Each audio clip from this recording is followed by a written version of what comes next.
Chapter पढ़ने वाले हैं दो चर वाले रैखिक समीकरण। क्या पढ़ने वाले हैं? दो चर। चैप्टर बचता है ना, इसमें बोलता है क्या, सबसे पहला लाइन बोलता है इसमें हमेशा दो चर रहता है। इसका मतलब क्या हुआ देखो, जैसे कि एक चीज़ लिखते हैं, जैसे लिखे यहाँ पे 6x² + 7x - 9, ठीक है। और एक और लिखते हैं 6x + 7y - 9, ठीक है। ये इसमें दो चर, ये देखो ये बहुपद है क्योंकि तुमने एक्स एक्स वाला ये है ना, इसमें एक ही चर है, x² को मतलब है चर एक ही, ठीक है। लेकिन इसमें देखो दो चर है, एक्स है वाई है, दो चर हो गया ना, ठीक है। इसको बोलते हैं दो चर है किसी में, क्या हो गया ये बस। हाँ, अब देखो इसको सॉल्व करने का 5 विधि, कितना विधि है? 5 विधि, बृहद गुणनखंड विधि, विधि विधि से 5 विधि इसको सॉल्व किया जाता है, ठीक है। जो कि तुम लोग पहले कर चुके हैं, ठीक है, 5 विधि से, ठीक है। यहाँ पे अब एक एग्जाम्पल देखो, एक एग्जाम्पल जैसे यहाँ पे ना, ये क्वेश्चन है 7x + 2y = 9 और -3x - 6y = -2, ठीक है। ये क्या है? दो चर रैखिक समीकरण, दो है, ठीक है। यहाँ पे ओके, यहाँ पे तो अब यहाँ पे देखो सबका तुमको यहाँ पे ए बी सी लिखना पड़ता है। देखो तो सबसे पहला अंक वाला ये पद है, इसका पहला को इसको ए बोलते हैं, इसको बी, इसको क्या बोलते हैं? सी, इसको ए, इसको डी ई एफ, क्या बोलते हैं इसको? D E F. या फिर इसको ऐसे भी लिखते देखो A1 B1 C1 A2 B2 C2, ये भी होता है, दोनों सेम चीज़ हुआ, ठीक है। खाली डिनोट करना है, ठीक है यहाँ पर ओके। तो आप बताओ, जैसे यहाँ पे क्वेश्चन लिखे 6x - 9,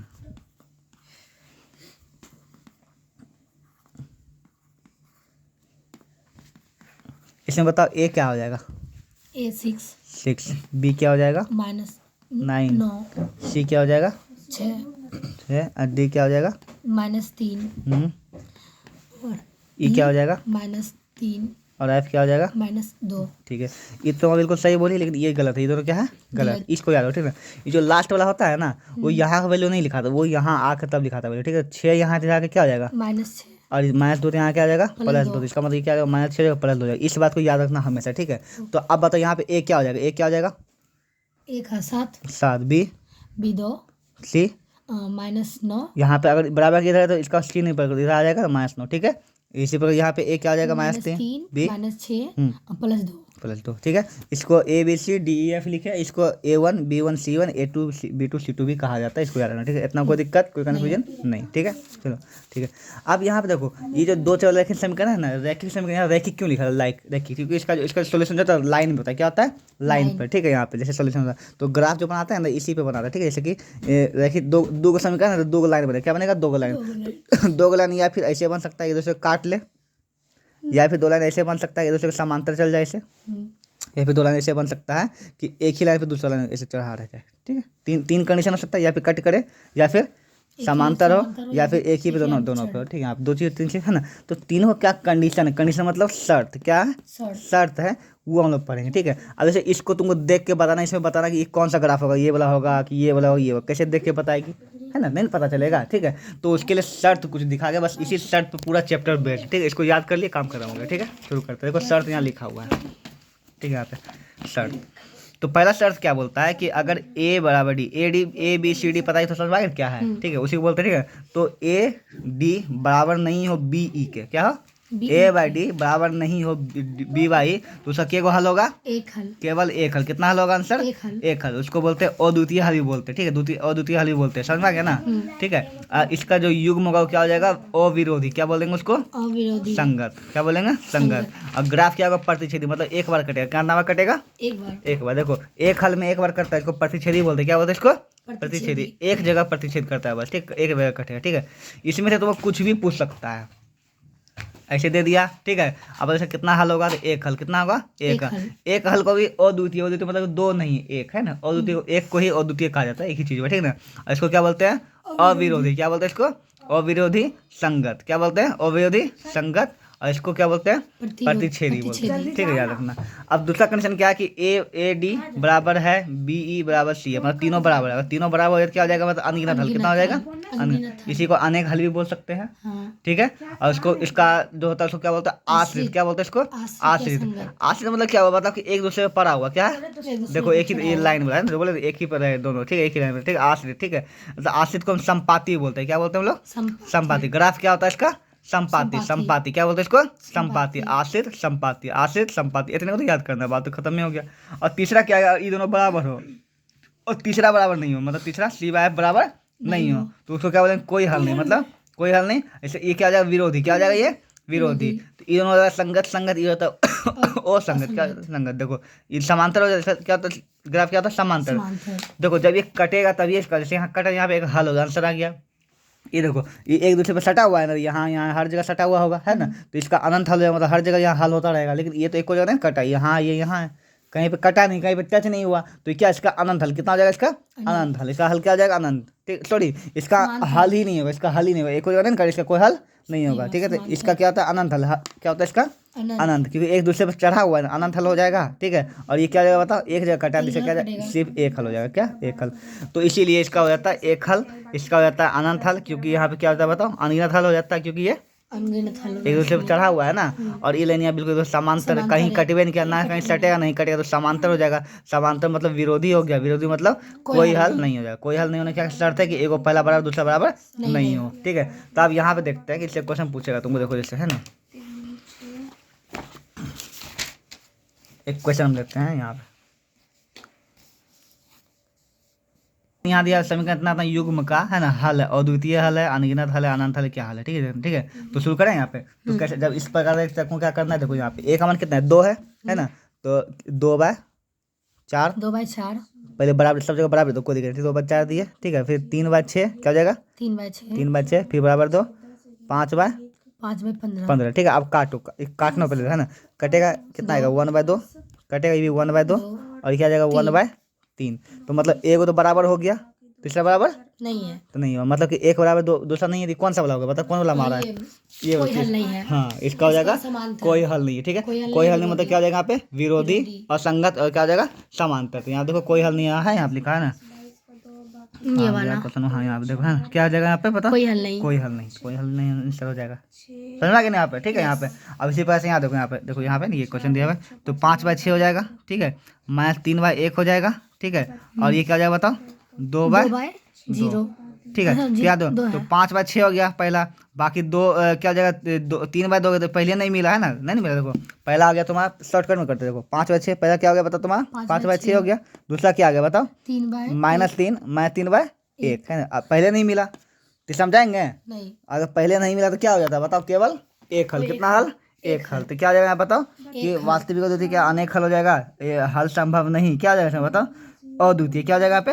अद्वितीय हल है ना, मतलब कि एक ही हल हो सकता है, अद्वितीय हल हो जाएगा, तो अद्वितीय आंसर हो जाएगा इसका। समझ में आ गया ना कैसे बनता है? संगत संगत बोला। ठीक है, चलो ये इसी पर रहेगा, तुमको यही चीज याद रखते हैं, संगत और विरोधी, संगत आश्रित, यही सब हो सकता है। इसको अच्छा से ग्राफ को याद करना, क्लियर हो जाएगा। ठीक है, यहाँ पे अब यहाँ पे आता है तुम्हारा इससे क्वेश्चन जो पूछता है, क्वेश्चन इस टाइप का। ठीक है ना, यहाँ दिया हुआ है, इस पे क्वेश्चन रहेगा, और ये तो हो ही गया तुम्हारा क्वेश्चन जो भी ABCD वाला। यहाँ देखते हैं 3x + y बराबर 0 है, इतना बराबर फिर 0 है, तो बताना x y का मान बताना। क्या करना? x y का मान बताना। अब जैसे क्वेश्चन आएगा तुमको बताते चल जाएंगे कैसे बनाना। ठीक है, चलो शुरू करते हैं चैप्टर को समझना।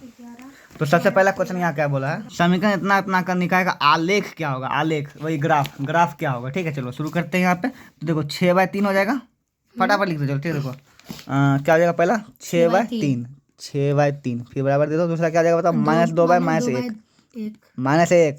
-2/-1। ठीक है, फिर बराबर आ जाएगा, इधर पटिए -9/12। काटो फटाफट, ये दोबारा में कट गया, ये भी कट जाएगा, 2 ये आ जाएगा, ये देखो तो इन्हें कटेगा 3/4, मतलब ये तो बराबर हो गया, बराबर नहीं हो गया है ना, तो इसका लास्ट वाला हो जाएगा ना, कोई हल नहीं में आ रहा है ना, तो इसका समांतर क्या ग्राफ क्या हो जाएगा बताओ? इसका समांतर क्या हो जाएगा यहाँ पे?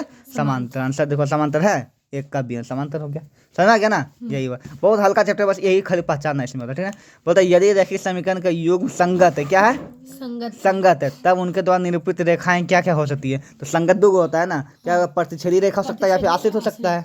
देखो यहाँ पे ना क्या हो जाएगा? हमेशा प्रतिच्छेदी, है ना, समांतर, हमेशा संपाती, प्रतिच्छेदी या संपाती, दोनों हो सकता है, प्रतिच्छेदी या संपाती दोनों हो सकते हैं संगत में। ये वाला हो जाएगा आंसर। क्लियर? आगे बोलता है दो रेखा समान एक्स वाई के, है ना, एक्स वाई में ax + bx + c में वास्तविक रेखाओं की समुच्चय की संख्या कितनी, समुच्चय कितने हल हो सकते हैं? ठीक है, यहाँ पे देखो, यहाँ पे बोला है कि ax by c = 0 है। देखो यहाँ पे दो समीकरण लिया है ना, हर जगह दो समीकरण, यहाँ पे सिर्फ एक ही समीकरण लिया है ना। सिर्फ अगर एक समीकरण ले तो उसका हल कितना होगा? अनंत। क्या हो जाएगा यहाँ पे? अनंत। इसमें 1 है 2 है 3 अनंत तो देवे नहीं किया, तो आंसर क्या हो जाएगा? कोई नहीं। क्या हो जाएगा? कोई नहीं। लेकिन इसका रियल आंसर क्या होगा?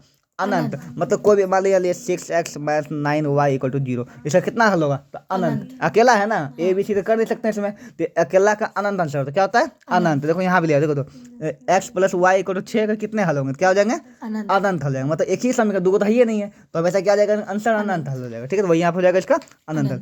रैखिक समीकरण में चर के घात की संख्या कितनी होती है? ठीक है, चर के घात की संख्या कितनी होती है? तो आंसर हो जाएगा इसका एक। रैखिक समीकरण में एक ही होता है, ऐसा होता है क्या? 6x² होगा। रैखिक समीकरण हम जानते हैं रैखिक समीकरण का घात कितना होता है? एक होता है, हम लोग पढ़ चुके हैं पहले। रैखिक समीकरण का घात एक होता है। रैखिक समीकरण इतना था कि हल है। ठीक है, यहाँ पे इसमें से अब देखो ये क्वेश्चन टाइप का आएगा कि इसका क्या हल है। ठीक है, यहाँ पे तो तुमको क्या करना है, यहाँ पे सबका मान बैठा रखना। ठीक है, जैसे x का मान कितना है? 2 है ना, यहाँ पे देखो 2, 5 गुना 2 10 हो जाएगा, प्लस 3 है, 2 गुना 3 6 हो जाएगा, 10 प्लस 6 कितना? 16 आ रहा है। चलो 2 रखने पाए, 3 रखे देखो y। ठीक है, यहाँ पे इसमें रख के देखो, यहाँ पे होता ही नहीं, तो 7 गुना 2 14 माइनस 4 और 3 12, 14 में से 12 कितना आ गया? 2 आ जाएगा ना। तो मतलब ये वाला पुट करने पर x का मान, ये दोनों पुट करने पर आ गया ना। तो मतलब हल इसका ये होगा, यहाँ से x का मान लो, यहाँ पे पुट करो, अगर ये आ गया, फिर ये दोनों x y का मान लो, यहाँ पे पुट करो, अगर ये आ गया, दोनों मिल गया, तो मतलब ये हल है, नहीं तो नहीं है। बहुत सिंपल, तो आंसर हो जाएगा ए नंबर। ठीक है, सिंपल तरीका। यहाँ पे यदि इतना समीकरण का x y हो तो क्या होंगे? फिर वही ना, फिर मान रख के देखो, इस बार तुम ट्राई करो, बोलो क्या रखें? 1 रखें पहले, 3 जगह 1 रखें, 3 हो जाएगा, है ना। और y 5, 3 में से 5 का माइनस 2 होगा, नहीं ना आया, खत्म। चलो हटाओ, इसके देखो दोनों मान 0 रखे, देखो 0 0 0 हो जाएगा, है ना। और यहाँ पे 0 0 0 हो जाएगा, तो 0 है ये आंसर, तो बिल्कुल सही है, बी नंबर। हाँ ठीक है, समझ आ गया ना। एक रैखिक समीकरण घात होता है, रैखिक समीकरण घात हमेशा एक होता है, हम जानते करते हैं। चलो आगे बढ़ते हैं यहाँ पे। अब हाँ, ये क्वेश्चन देखो एक आएगा ना, के किस मान के लिए? यहाँ पे के दे देगा, या फिर कभी देगा पी दे देगा, है ना। तो के किस मान के लिए इतना था? युग्मक संपाती है। क्या यहाँ पे? संपाती। तो संपाती का मतलब क्या होता है बताओ? संपाती मतलब ये आश्रित हुआ ना, आश्रित मतलब ये वाला तीनों बराबर होना चाहिए। ठीक है, तो पुट करो, ठीक है, के का मान अपने निकल जाएगा, फटाफट पुट करो। तो ये क्वेश्चन आएगा, इस क्वेश्चन दिमाग में रखना। ठीक है, यहाँ पे एक नया क्वेश्चन ये भी करता है। ठीक है, यहाँ पे देखो, तो पहला है 1 है, 1/2 हो जाएगा, बराबर होना चाहिए 2/, हाँ 2/, के हो जाएगा, हाँ 2/, क्या ले लेंगे यहाँ पे? के। तीसरा भी बराबर है ना, तीसरा क्या हो जाएगा बताओ? 7 लेंगे, -7 लेंगे, इधर है ना, -7/-14 ले लेंगे, ये ना है। ठीक है, के का मान निकालना है ना, तुम या फिर ये दोनों ले लो या फिर ये दोनों ले लो। ठीक है, निकल जाएगा आराम से। ठीक है, तीनों तो बराबर है ना, तो तुम इसको छोड़ के ये दोनों से ले लो, के का मान निकाल दो, खत्म हो गया। देखो यहाँ पे से गया ना, 7 दूनी 14, इसको छोड़ देते। ठीक है, इसको लेते, तो 2/k इक्वल टू क्या आ जाएगा? 1/2 हो गया ना। ठीक है, तो के यहाँ चल जाएगा, ये यहाँ आ जाएगा। ठीक है, के इक्वल टू कितना? 2 4 हो जाएगा। सभी समीकरण निकालना है। ठीक है, तुम इससे भी हो गया था, देखो 1/2 बराबर 2/k है ना, तो के ऊपर चला जाएगा, यहाँ चला जाएगा, क्या हो जाएगा बताओ? के इक्वल टू 2 दूनी 4 आ गया ना। मतलब कोई भी 2 को लेके तीनों बराबर है ना, इसलिए ले सकते। ठीक है, यहाँ पे तो ये क्वेश्चन तुम याद रख लो, ये हमेशा पूछे के, यहाँ पे के दे दे, यहाँ पे पी दे दे, पी के किस मान के लिए संपाती हो जाएगा, आश्रित हो जाएगा, इस पर बैठा दो, के का पी का मान जो भी होगा निकल जाएगा। ठीक है, समझ में आ गया क्वेश्चन को। चलो आगे करते हैं। 2 रैखिक समीकरणों का आलेख प्रतिच्छेदी, क्या आलेख प्रतिच्छेदी, प्रतिच्छेद मतलब कटेगा। ठीक है, तब रैखिक समीकरण का युग्म क्या होगा बताओ? एक हल होगा, और क्या होगा? प्रतिच्छेदी एक हल होगा। 2 रैखिक समीकरण का आलेख समांतर है, क्या यहाँ पर? समांतर, कितना हल होगा बताओ? कोई हल नहीं। समांतर है कोई हल नहीं। देखो प्रतिच्छेदी मतलब एक ही जगह काटेगा ना, तो एक हल। समांतर मतलब कहीं नहीं काटेगा, कोई हल नहीं, है ना। और आश्रित मतलब हर जगह काटता ये रहेगा, हमेशा हर बिंदु पर सटते रहेगा, तो अनंत हल हो जाएगा। इतनी सिंपल सी बात है। ठीक है, क्या बोलता है? इतना समीकरण में कोई हल ना हो तो क्या है? कोई हल ना हो तो कोई हल ना हो क्या आता है? 2 को बराबर नहीं होगा, उसमें बैठाओ फटाफट। है जदेखो 3/6 इक्वल टू हो जाएगा -1/-2 हो जाएगा ना, -1/-2 हो जाएगा। ठीक है, यहाँ पे और फिर 1000 बोल चुके हैं, -5/k, हाँ -5/-के, है ना हो तो, है ना। अब देखो क्या, जब ये इसके बराबर है ही नहीं है, तो के का मान क्या नहीं हो सकता? ठीक है, यहाँ पे देखते हैं। ठीक है, तो के का मान -2 के बराबर नहीं हो सकता। यहाँ पे देखो, यहाँ पे ऐसे चला जाएगा, गुना हो जाएगा, ये तो 1 है ना, याद रखना, ये क्या है? 1 -1 है ना। ठीक है, तो इसको हटाते, क्या यहाँ के है ना, तो -1/-2 है ना, बराबर नहीं है -5/-के, है ना, ये माइनस खत्म, ये माइनस खत्म। ठीक है, के यहाँ चला जाएगा, के रह जाएगा, और यहाँ कितना आ जाएगा? 10 बराबर नहीं, लेकिन बराबर नहीं होना चाहिए ना, के बराबर नहीं होगा 10 के बराबर नहीं होगा 10 की हो जाएगा। ठीक है, समझ में आया ना। 2 रैखिक समीकरण में x y समीकरण में इसका कितना हल होगा बताओ? बोले ना अनगिनत। एक समीकरण दे दे, क्या हो जाएगा? अनंत या अनगिनत। अनंत या एक ही दिया है ना, अनंत हल हो जाएगा, खत्म। अब समीकरण इतना का हल है, क्या हो जाएगा बताइए? आप ले लो 2/4, फिर ले लो बराबर 3/6, फिर ले लो 5 -5 नहीं, हाँ -5/-15 ले लो। ठीक है, तो कट गया 1/2, कट गया 1/2, लिंक कट गया 1/3 हो जाएगा ना। तो एक हल नहीं है ना, एक नहीं, तो यहाँ क्या जाएगा बताओ? क्या हो जाएगा बताओ? कोई हल नहीं, मतलब 1 बराबर 1 नहीं है, कोई हल नहीं हो जाएगा। ठीक है। ये बोलता है देखिए समीकरण इतना तक युग्म संगत है, ठीक है, क्या है, संगत है, असंगत है तो निरूपित है। असंगत होगा तो हमेशा समांतर हो, असंगत मतलब समांतर होता है, असंगत समांतर, असंगत मतलब समांतर। दो गो संगत होगा, एक प्रतिच्छेदी आश्रित होगा, लेकिन एक असंगत में क्या होता है, विरोधी हो जाता है और समांतर हो जाता है। असंगत मतलब उसका आंसर निकल भी नहीं करेगा, ठीक है। आगे यहाँ पे इतना इतना का आलेख है, तो वही मान रख के देखो, वही मान वाला है, समझ में आ गया, हो जाएगा। के का किस मान के लिए अनगिनत हल है, अनगिनत हल मतलब यूला बैठा दोगी, तीनों बराबर कर दोगी और के का मान निकाल दो, वही क्वेश्चन बराबर करने की जरूरत नहीं है, ठीक है। अब बन जाएगा फटाफट, ठीक है। समीकरण इतना इतना इतना में है ना, अद्वितीय हल होगा। अद्वितीय हल के लिए क्या है बताओ, अद्वितीय हल मतलब एक हल, एक हल के लिए क्या है बताओ, a1/a2 b1/a2 बराबर हो जाएगा, दोनों हो जाएगा क्लियर। समीकरण यदि देखिए समीकरण का आलेख एक बिंदु पे कटे, किस पे कटे, एक बिंदु पे, क्या हो जाएगा बताओ, एक बिंदु कटता क्या होता है बताओ, एक बिंदु कटता है प्रति, हाँ नहीं आश्रित मतलब एक दूसरे पर आश्रित हो जाएगा, समान बहुत सारे, एक बिंदु कटे मात्र एक प्रतिच्छेदी, एक बिंदु कटे क्या हो जाएगा, प्रतिच्छेदी, है ना। तो यहाँ पे देखो विरोधी, अविरोधी, इसको अविरोधी भी बोलते हैं ना। हाँ। देखो एक चीज का बहुत सारा नाम याद रखना, ठीक है। तो एक बिंदु कटे इसको अविरोधी भी बोलते हैं, क्या हो जाएगा इसका आंसर, अविरोधी। तुमको पूरा याद करना पड़ेगा, अच्छा सब नाम जो जो इसमें लिखा हुआ, ठीक है, अविरोधी। ऐसा बोलता है कि इसमें से अनंत हल, कितना अनंत हल, तीनों तीनों बराबर, ये हो जाएगा। बहुत सिंपल सी बात है। यदि समीकरण इतना का एक अद्वितीय हल है ना, क्या है अद्वितीय, तो के का मान क्या होगा, फिर वही एक अद्वितीय हल मतलब एक हल पे ना, इस पे बैठा ना के का मान निकालेंगे, ठीक है, क्या जाएगा 1/3 बराबर -2/k है ना। देखो 1/3 बराबर 1 है, 3 है, उसका -2/, क्या हो जाएगा यहाँ पे, क्या हो जाएगा ना। तीसरा तो मतलब है, तीसरा इसमें दो ये होता है ना, तीसरा तो मतलब नहीं ना, वो भी यहाँ पे बराबर नहीं होना चाहिए ना, है। चलो दो के यहाँ चला गया -6, तो के नहीं है बराबर कितना हो जाएगा, -6, ये ना हो जाएगा।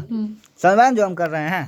बोलता है अविरोधी समीकरण युग्म में कितने हल होंगे, अविरोधी का, अविरोधी एक ही गुना होता है, कितना हल होगा बताओ, केवल एक हल, एक ही जगह काटेगा ना, तो एक हल हो जाएगा, कितना हल हो जाएगा, एक। बोलता है एक रेखिक समीकरण युग्म में जिसका कोई हल नहीं क्या कहलाता है, जिसका कोई हल नहीं, इसको क्या कहते हैं बता, विरोधी बोलते हैं। क्या बोलते हैं इसको, समांतर ग्राफ होता है, विरोधी बोलते हैं, दोनों चीज है, विरोधी समांतर नहीं था, विरोधी हो जाएगा, दोनों में से कोई एक हो, ठीक है। आगे बोलता है समीकरण कितने हल, अनंत हल, एक ही समीकरण अनंत हल। यहाँ पे याद रखो, यदि इकाई अंक x है, दहाई अंक 10 है, ठीक है, दहाई में 10 गुना था, क्या होता है 10, तो 10y + x क्या हो जाएगा यहाँ पे, 10y + x, 10y + x, दहाई में 10 होता है, दहाई में तो 10 होता है ना, 10y हो जाएगा अब +x हो जाएगा, क्या हो जाएगा, इसको रिमेंबर करना, क्या हो जाएगा।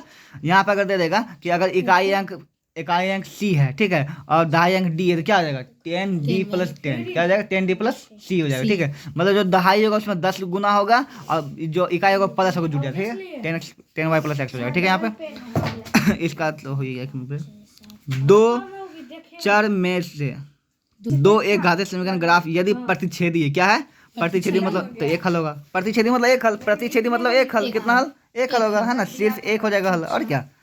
यदि दो समांतर रेखीय समीकरण में अनंत हल हो, कितना हो, अनंत हल हो, क्या हो, दो समांतर होगी और क्या होगी, अनंत हल, सॉरी हाँ अनंत हल मतलब ये समांतर होगी, आश्रित होगी ना, क्या हो जाएगी, दोनों रेखाएं बताओ संपाती, आश्रित देखी चीज होता है, दो रेखाएं क्या हो जाएगी, संपाती, मतलब एक दूसरे पर रखा होगा ऐसे करके, ठीक है, तभी ना अनंत हल हो गया।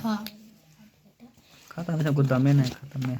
हाँ y - 4 = 0 है, तो इसकी रेखा कैसी होगी, इसके जो है देखो y - 4 = 0 है, तो y का मान आ जाएगा +4, क्या आ जाएगा +4, तो इसका हो जाएगा x अक्ष के समांतर, क्या आ जाएगा x अक्ष के समांतर। अब ये हम कैसे बोले देख लो यहाँ, ठीक है, जैसे यहाँ पे ग्राफ बनता है जी, तो एक होता है ये x, ये होता है y, ठीक है। तो यहाँ y देखो y - 4 = 0 है ना, तो y का मान कितना आ जाएगा 4 हो जाएगा ना, तो y4 यहाँ अगर ये ऐसे जाएगा ना लाइन, ठीक है, तो x के समांतर है कि नहीं है, y अगर हो तो x के समांतर, अगर x हो तो y के समांतर, ठीक है। तो y का मान आ रहा है यहाँ पे, तो x के समांतर, क्या हो जाएगा, x के समांतर हो जाएगा, क्योंकि यहाँ पे y का मान आ रहा है कल्ला, तो x के समांतर, अगर यहीं पे रहता x रहता तो क्या x का मान आता सिर्फ, तो x y के समांतर हो जाएगा, ठीक है, तो y के समांतर हो जाएगा। ये तुमको ग्राफ वाला चैप्टर में अच्छा से बताया जाएगा।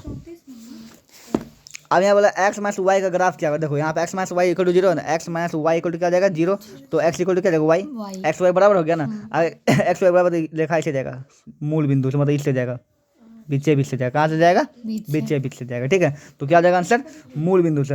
यहाँ क्या जाएगा x - y = 0, इसका मतलब क्या कहाँ जाएगा, मूल बिंदु जाते हुए, कहाँ जाएगा मूल बिंदु जाएगा, बीच से जाएगा। एक मान के इसके लिए इतना समीकरण जो है कोई हल नहीं, वही चीज़ है, के किस मान के लिए अनंत हल हो जाएगा, खत्म हो गया, चैप्टर खत्म हो गया, ठीक है।